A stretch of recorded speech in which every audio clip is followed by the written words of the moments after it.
So this is the agenda for today's dissemination webinar.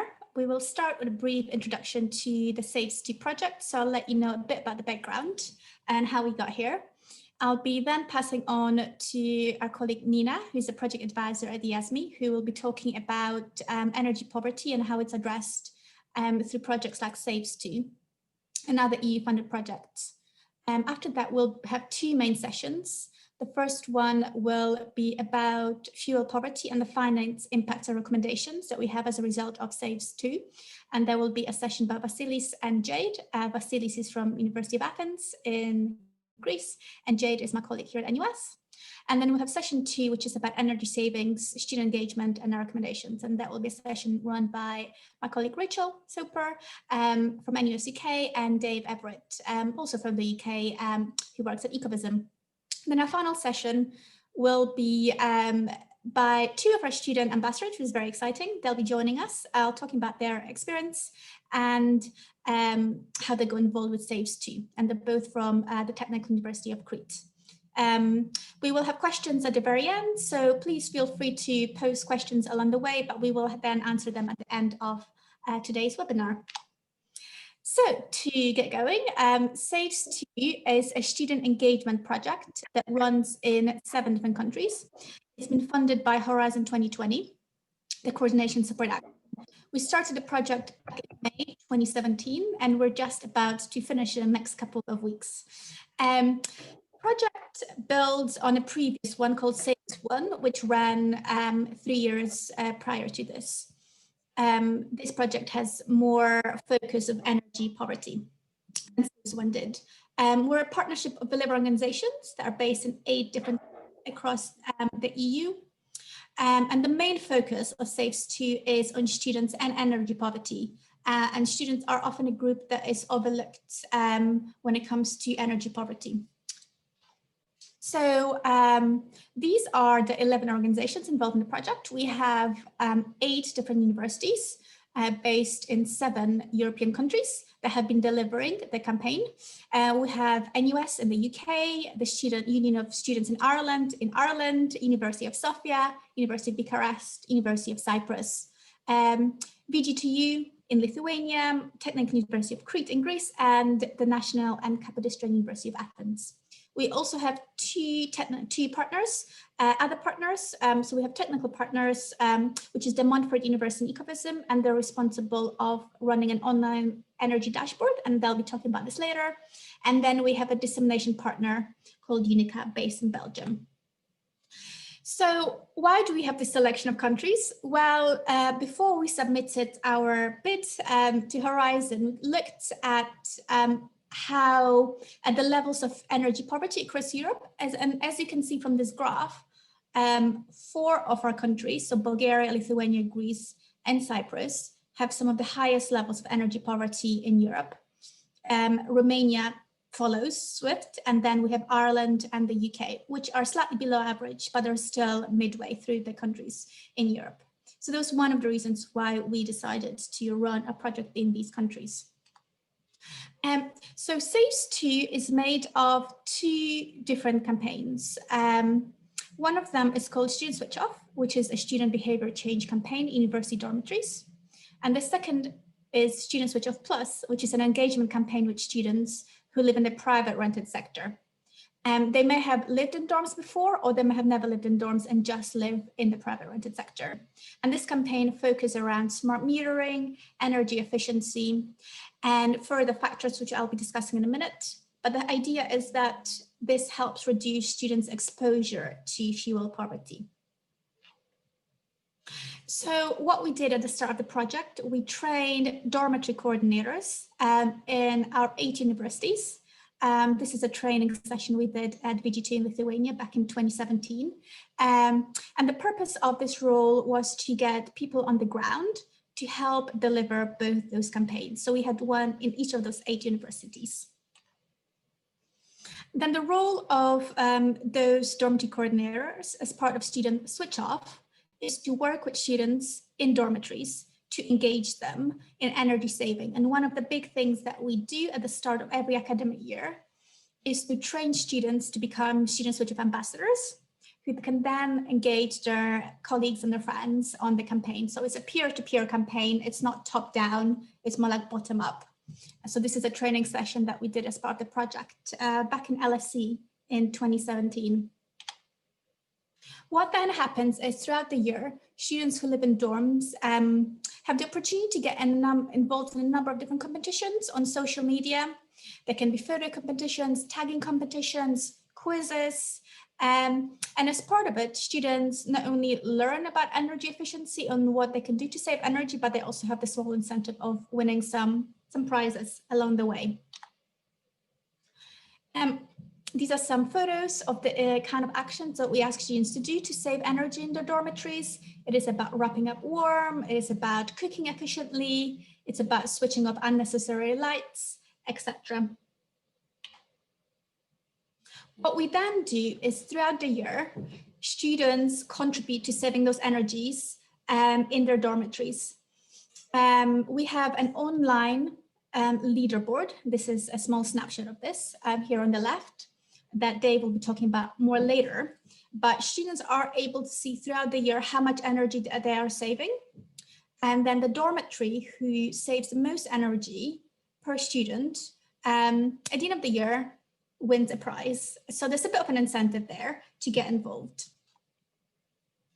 As part of Student Switch Off Plus, we engage students in the private rented sector. So this is with advice on energy performance certifications, so getting students to look at them before they moved into their dorms, informing students about different tariffs that are out there in terms of energy, encouraging them to get a smart meter, teaching them about energy efficiency measures, how to understand their energy bills, the rights that they have to request energy improvement or to change their tariffs or to get that smart meter. And through all those actions, we help reduce exposure to energy poverty. So these are some of the activities that we have run as part of Student Switch Off Plus over the 3 years of the project. We've sent regular emails to students living in the private rented sector with advice. We do training sessions similar to the ambassador one that I mentioned for Student Switch Off. At the start of the academic year, it's free for all students unions to use. We've run live Facebook Q&A sessions. We've introduced lots of different materials such as mock energy bills that I already mentioned. Like with Student Switch Off, we run regular social media posts and competitions.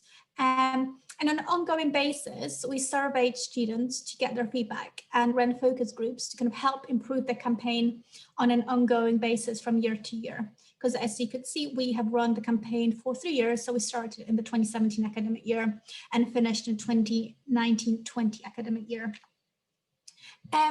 These are some of the other posts that we have used as part of the Student Switch Off Plus campaign. So getting students to give us their energy performance certificate and win a prize, or getting them to get a smart meter, like I mentioned before.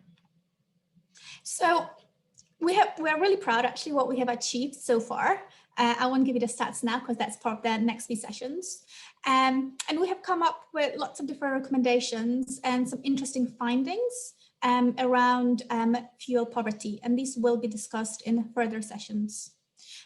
So hopefully this gave you a bit of a whistle tour of what the campaigns are about. In the next couple of sessions on Student Switch Off Plus, and my colleagues will introduce some of the bits that I just spoke about in a little bit more detail. But hopefully this gave you a bit of a context of what the starting point is. So at this point, I am going to stop sharing my screen and pass to Nina, who will contextualize our work and the wider work that they have funded. Okay, thank you very much, Joanna. Let me just start sharing my screen.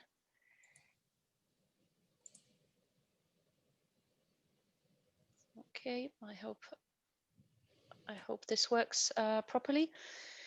So yes, good morning, everyone. My name is Nina Klemola, and I'm working in Unit B1 Energy at EASME. EASME is the executive agency for SMEs that is located in Brussels, and that was set up by the European Commission to manage various research programs, including Horizon 2020 energy efficiency calls, which is the source of funding for this specific project. Now, SAVES2 is actually the first project that we have funded that has looked at hidden energy poverty, and specifically from the perspective of students. That is an area that's often overlooked, as Joanna just mentioned. And we therefore look very much forward to learning about the final results as well.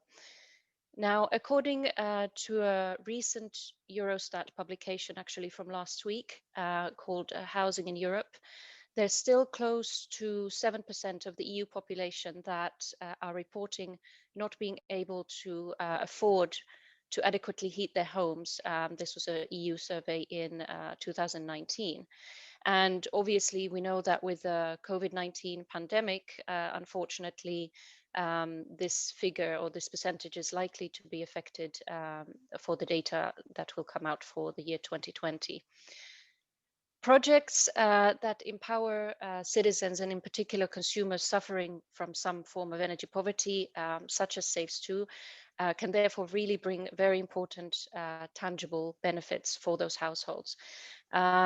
And in addition to the energy savings and the reductions on the energy bills, which in itself, of course, is important, these projects can also bring multiple benefits to the households, as well as the societies more broadly, in the form of lowering health expenditure, for instance, reducing air pollution and indoor air pollution, specifically in the households, and overall improving the household comfort and well-being levels, both in terms of mental health and in terms of physical health of the energy poor consumers. It is clear that energy poverty remains a major challenge in the EU in the years to come. But energy poverty has gained significant momentum in the recent years, which is very positive. And at the EU level, there are many legislative and policy initiatives and documents that address energy poverty. Just as a few examples, it was addressed in the Clean Energy for All Europeans legislative package adopted in 2019 that some of you might be familiar with. And also, for instance, the more recent European Green Deal. Even more recently, in October of last year, it was identified specifically as a priority in the new EU strategy to boost renovation of buildings in the European Union, called a renovation wave for Europe. And as part of this strategy, there's also a Commission recommendation specifically on energy poverty that is accompanied by EU guidance on energy poverty, and also lists good practices stemming also from some of the EU-funded projects that we are managing, including SAVES2 actually also being referenced in this document. So if you are interested, I would recommend, if you have not done so already, to have a look at that. So these types of examples are really just to show the importance of this type of projects, not just for the consumers on the ground, but also for the policymakers and the decision makers in terms of the findings of the projects, really highlighting what works and what does not, and where there are gaps that need to be addressed. So moving on then to how the EU-funded projects have actually addressed energy poverty in a more concrete way. Firstly, I want to mention that energy poverty is an issue that's been addressed by some of the projects that we've managed for over a decade already. So this is in no way a new issue. And in the past 3 years, one of the Horizon 2020 energy efficiency core topics has specifically focused on mitigating household energy poverty. Overall, under Horizon 2020 and its predecessor, the Intelligent Energy Europe program, we've had about 18 projects that have specifically looked at energy poverty, with another 4 that are expected to start this year, stemming from last year's call. So, of course, in addition to these energy poverty specific projects, we also have projects that have been funded that don't specifically look at energy poor households necessarily, but the actions indirectly also benefit those households. So overall, there's quite a large sort of resource of projects already available. These projects are really predicated on the role, or the important role, that energy efficiency measures at the household level and the use of the increased use of renewable energy can play in addressing energy poverty. So some of the projects have addressed all households in energy poverty without looking at a specific segment. Others have focused on different starting points, looking, for instance, at housing types or specific tenure types. So these projects really approach the problem from very different angles. However, all the projects contribute to both practical and structural policy solutions. Now, first and foremost, I would like to mention the projects that are focusing on or have focused on facilitating behavior change and really implementing low-cost energy efficiency measures in the households, such as SAVES2. So really either carrying out energy audits, delivering advice, or implementing small measures such as draught proofing or low energy lighting for the households. However, increasingly, we also have projects that are really supporting investments in energy efficiency measures and in renewable energy installations. This can be done either through, for instance, energy communities, which are, of course, more and more prominent in recent years as well, or other collective actions. It can be achieved through innovative financing solutions for refurbishment, for instance, where this specific target group might have limited financial means to invest if there is not sufficient support. As a third point, that's common to most projects is stakeholder mobilization and knowledge transfer. So many projects have a component of capacity building towards the stakeholders, local stakeholders, local authorities. So really to help equip these instances with the knowledge and the skills to not only address energy poverty in their areas and target groups, but also to help them identify and recognize energy poverty. So as based on this, as I mentioned, the projects also help us improve our understanding of the types and the needs of energy poor households, but also, as mentioned, help with the actual identification. The fifth element is support to policymaking, and this is really an integral part of most projects. As already mentioned earlier, project findings are included in many policy documents and legislative documents, but also are referred in the EU Energy Poverty Observatory, for instance, that collects relevant data and information. And finally, we have projects still that have small components of more general awareness raising. However, this is something that is less and less relevant and necessary these days, and so it's no longer really a focus of the projects. So here I've just gathered some of the logos of past and ongoing projects that you can have a look at later on. I have links in my following slides. What I would like to mention here is give some examples of projects that have looked at the more traditional type of support, which is advising on low-cost measures and delivering behavioral change advice. Under Intelligent Energy Europe, which was the predecessor to Horizon 2020. I want to mention two projects. First one being REACH, which trained volunteers, teachers and students in vocational schools and universities to deliver home energy audits in households in Eastern Europe. And did this with cooperation with social actors and also managed to trigger a nationwide scheme in Slovenia on energy poverty.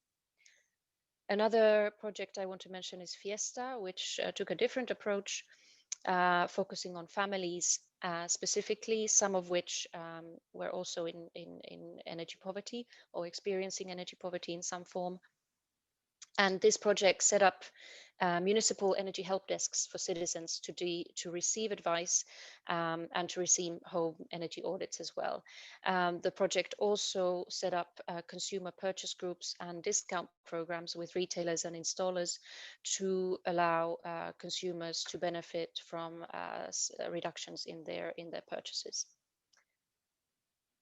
Then moving on to Horizon 2020, we have the ASSIST project that finished last year that trained home energy advisors, but coming specifically from people with direct contact with vulnerable consumers.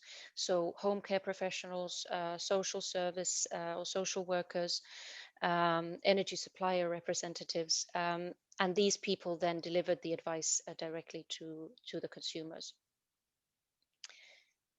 In STEP, which started in 2019, the project is looking at delivering tailored advice to consumers and to a large number of consumers through frontline workers and consumer organizations. So what they want to do is set up use a referral system with frontline workers such as community or social care professionals or patients organizations, and then the national consumer organizations, with the idea that this is then becomes a more permanently embedded support scheme in those consumer organizations.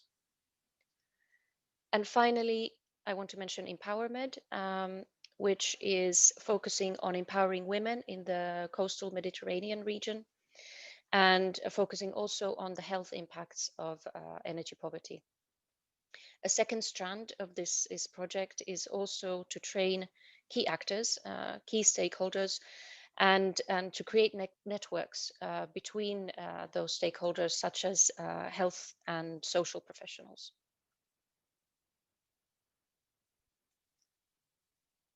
And then on the other hand, as I mentioned, those were the traditional type of, more traditional type of projects that we have funded. However, we also have much support that looks at different solutions. And I want to mention a few here this morning. So we have Social Web, for instance, that looks at the role utilities and energy suppliers can play in supporting energy poor households, basically to help utilities develop tools to engage with their customers and to help them identify households and customers that might be in a situation of energy poverty. And also to provide them with solutions, provide them with energy saving agreements or on-bill repayment solutions, and to also bridge a gap, or the gap that exists between energy companies and social services, for instance, to improve the collaboration. A second project that started only a few months ago is ComAct, that is looking at a specific area of energy poor households in multi-family apartment buildings in Central and Eastern European countries, and looks to specifically make high-cost, high-impact energy efficiency improvements accessible to those households by using a community approach and working closely with homeowners associations in that area and in those buildings. So that's a different type of approach again. A third one I want to mention is NPOR, which is looking at the private rented sector and is therefore obviously has links with the SAVES2 project that we are going to find more about in a moment. And it basically looks to support the adaptation and implementation of existing energy efficiency policies and tweaking them to the needs of energy poor households. They will also develop a sort of interactive GIS-based tool, so geographic information tool, to really detect the effects of policies on energy poverty, looking at sort of spatial mapping in different areas. I then want to still mention SCORE, which is a project that looks at a slightly different angle. So that it's looking to help energy poor consumers become prosumers of renewable energy. through a legal construct entitled or called consumer stock ownership plans. I'm not going to go into the details of how that legal construct works, but the idea is really to allow energy poor consumers to benefit from the opportunities afforded by renewable energy and clean energy. And finally, although the above mentioned projects are specifically looking at energy poverty, of course, we're funding and managing many projects that look at other issues such as energy refurbishment or innovative financing. And some of these projects have focused, for instance, on social housing, so energy efficient refurbishment or even net zero refurbishment of social housing, such as EnerShift and Transition Zero. So if you're interested, these would also be projects that could be relevant. Of course, social housing, whether that involves energy poor households or not, depends a bit on the region and the country, but in some cases that is the situation. I think just for the end, you see I've put the links here for where you can find out some more information about the projects if you want.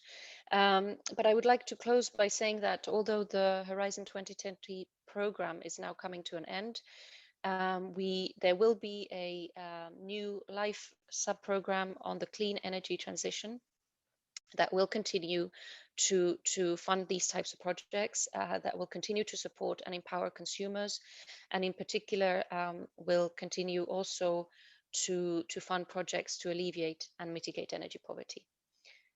So also in this sense, the results of projects such as today's SAVES2 and other projects really will serve also as a basis for those future projects that will be funded. And on that note, I think I will finish. So thank you very much for your attention. And I am happy to answer any questions you have later on.